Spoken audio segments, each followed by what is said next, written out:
তিরমিজি শরীফের হাদিস। মদিনা মনোয়ারার এক ব্যক্তি বললেন, মদিনা মনোয়ারার এক ব্যক্তি বললেন, হযরত মুআবিয়া রাদিয়াল্লাহু তাআলা আনহু হযরত আম্মা আয়েশা রাদিয়াল্লাহু তাআলা আনহার নিকট একটি চিঠি লিখিলেন। মদিনা মনোয়ারার এক ব্যক্তি হযরত মুআবিয়া রাদিয়াল্লাহু তাআলা আনহু, মদিনার এক ব্যক্তি বলছেন হাদিসটা, হযরত মুআবিয়া রাদিয়াল্লাহু তাআলা আনহু হযরত আম্মা আয়েশা রাদিয়াল্লাহু তাআলা আনহার কাছে একটি চিঠি লিখে পাঠালেন। তো কি লিখলেন চিঠিতে? আম্মা আয়েশাকে বলছেন, আপনি আমাকে কোনো নসিহত লিখিয়া পাঠান যাহা সংক্ষিপ্ত হয়। আম্মা আয়েশাকে চিঠি লিখে পাঠাচ্ছেন মুআবিয়া রাদিয়াল্লাহু তাআলা আনহু। আম্মা আয়েশাকে বলছেন, আপনি আমাকে কোনো নসিহত করুন, মানে কোনো উপদেশ করুন, কোনো উপদেশ দিন, আদেশ করুন, জি, যেটা সংক্ষিপ্ত ভাষায় যেন বিষয়টা যেন গুরুত্বপূর্ণ হয়। লিখে আমাকে পাঠান, যেন দীর্ঘ না হয়, লম্বা না হয়। হযরত আম্মা আয়েশা রাদিয়াল্লাহু তাআলা আনহা সালামে মাসনুন ও হামদ ও সালাতের পর, আম্মা আয়েশা রাদিয়াল্লাহু তাআলা আনহা তার চিঠির জবাবে সালামে মাসনুন ও হামদ ও সালাতের পর লিখিয়াছেন। হামদ ও সালাত, আল্লাহর তারিফ করেছেন, আল্লাহর প্রশংসা করেছেন, করার পরে লিখছেন, আমি রাসূলুল্লাহ সাল্লাল্লাহু আলাইহি ওয়াসাল্লামকে এই ইরশাদ করিতে শুনিয়াছি। তো তিনি কি লিখছেন? রাসূলুল্লাহ সাল্লাল্লাহু আলাইহি ওয়াসাল্লামের ইরশাদ লিখে দিচ্ছেন। আমি রাসূলুল্লাহ সাল্লাল্লাহু আলাইহি ওয়াসাল্লামকে এই ইরশাদ করিতে শুনিয়াছি, যে ব্যক্তি লোকেদের সন্তুষ্টির চিন্তা ছাড়িয়া, শুনো গুরুত্বপূর্ণ কথা, রাসূলুল্লাহ সাল্লাল্লাহু আলাইহি ওয়াসাল্লাম বলেছেন, আমি শুনেছি, আম্মা আয়েশা বলছেন, যে ব্যক্তি লোকেদের সন্তুষ্টির চিন্তা ছাড়িয়া আল্লাহ তাআলার সন্তুষ্টির তালাশে লাগিয়া থাকে, আল্লাহ তাআলা মানুষের সন্তুষ্টির ক্ষতি হইতে তাহাকে বাঁচাইয়া দিবেন।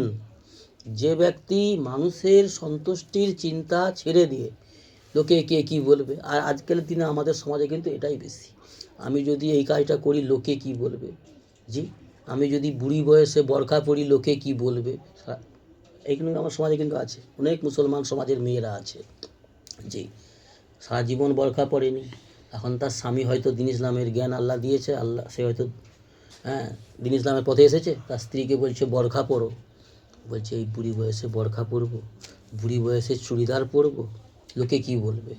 আবার অনেক লোক আছে যারা বুড়ো বয়সে সারা জীবন চ্যাংরামি খজরামি করেছে, আল্লাহর নাফরমানি করেছে, নবীর সুন্নতের খিলাফ জীবন অতিবাহিত করেছে, বুড়ো বয়সে টুপি মাথায় দিয়ে লজ্জা রাখে।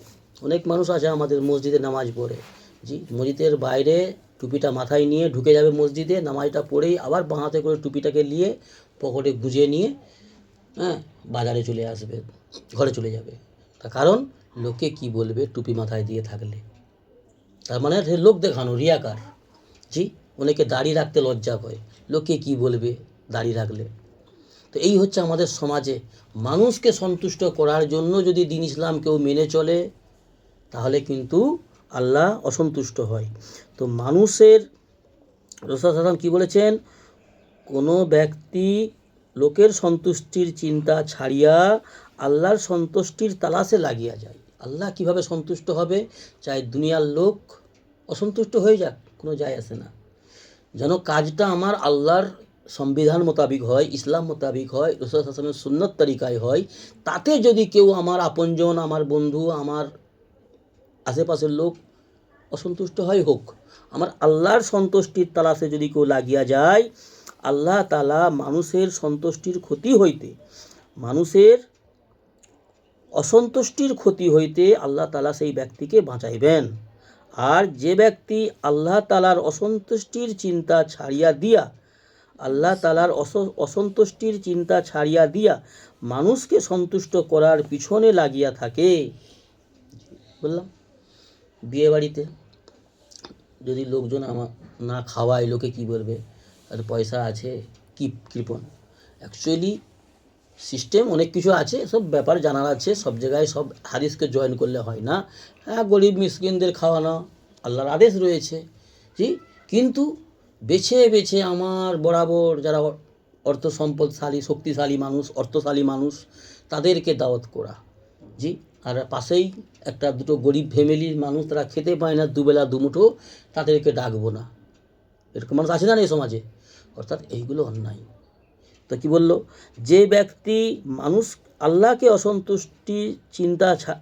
আল্লাহর অসন্তুষ্টির চিন্তা ছেড়ে দিল, যে আল্লাহ অসন্তুষ্ট হবে কি হবে ও সব ভাবছে না, কি মানুষকে সন্তুষ্ট করতে হবে, আমার সমাজকে, আমার আত্মীয় স্বজনকে সন্তুষ্ট করতে হবে, এই চিন্তা ভাবনা নিয়ে যে ব্যক্তি কাজ করে, আল্লাহ তাআলা তাহাকে মানুষের স্পর্দ করিয়া দেয়, মানে মানুষের হাওয়ালায় করে দেয়। তখন কি হয়, করিয়া দেন, কথা বুঝে এলো? তাহলে মানুষের হাওয়ালায় তাকে করে দেয়। তার মানে এবারে মানুষ তাকে যতক্ষণ তার কাছে কিছু পাবে তাকে লুটবে, সম্মান করবে, যখন তার অর্থ সম্পদ শেষ হয়ে যাবে, অর্থাৎ তার যখন সে ভেঙে পড়বে, যেই মানুষটা সবের চিন্তা করলো, মানুষের চিন্তা করলো, একদিন তো ভাঙতেই হবে, একদিন তো দুর্বল হতেই হবে, তাই না? সব দিন তো জওয়ান ইজ্জত চলবে না, সব দিন তো অর্থের ক্ষমতা চলবে না। অর্থ থাকবে, তার অর্থ থাকবে, তারই রোজগার করা সম্পদ, কামানো সম্পদ তারই সব থাকবে, কিন্তু ছেলেদের হাওয়ালায় চলে যাবে। সন্তানরা যখন বড় হয়ে যাবে, সন্তানরা কবজা করে নেবে, করে সেই বাপকে অপমানিত করছে, লাঞ্ছিত করছে, বৃদ্ধাশ্রমে রেখে আসতেছে এবং তাকে দুচ্ছি করতেছে। আজকে সমাজ আমার হয় না, হয়নি? তো ওই মানুষটাই ওই আপনজন বা সন্তানদের জন্য, তাদের খেয়াল রাখার জন্য, তাদের সম্মানের জন্য, তাদেরকে ভালো হওয়ার জন্য আল্লাহকে নারাজ করলো, আল্লাহর হুকুম ছাড়লো, নবীর সুন্নত ছাড়লো, অর্থের পিছনে পাগলের মতন ছুটলো, অর্থ উপার্জন করলো, করে যখন শেষ বয়সে সন্তানদের কাছেই অপমান হচ্ছে, আর সেই ব্যক্তিদের কাছেই অপমান হচ্ছে যাদের জন্য সে আল্লাহকে নারাজ করেছে, তাই না? তো ওই জন্য আল্লাহ সুবহানাহু ওয়া তাআলা কী করেন, মানুষের হাওয়ালে তাকে ছেড়ে দেয়, তাকে মানুষরাই তাকে অপমান করে, জলিল করে। সেই ব্যক্তি দুনিয়াতেও অপমানিত লাঞ্ছিত হবে, জলিল হবে, আর আল্লাহর কাছেও আখিরাতেও হামেশার জন্য জলিল ও রুসওয়া হবে। তো ওই জন্য মানুষের কে কী বলবে এটা ভাবনা চিন্তা করে দিন ইসলামের কাজ ছেড়ে না দেওয়া, সুন্নত ছেড়ে না দেওয়া, এক কথায়।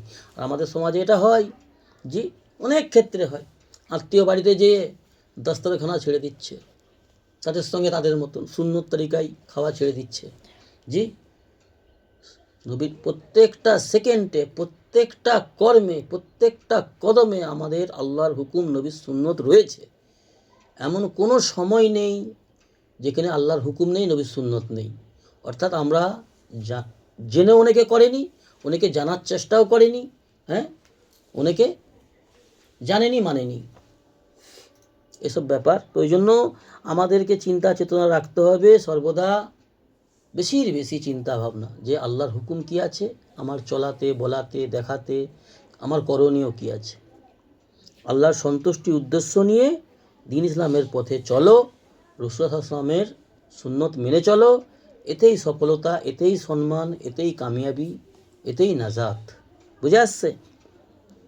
আল্লাহ আমাদের সেই বুঝ দান করুন।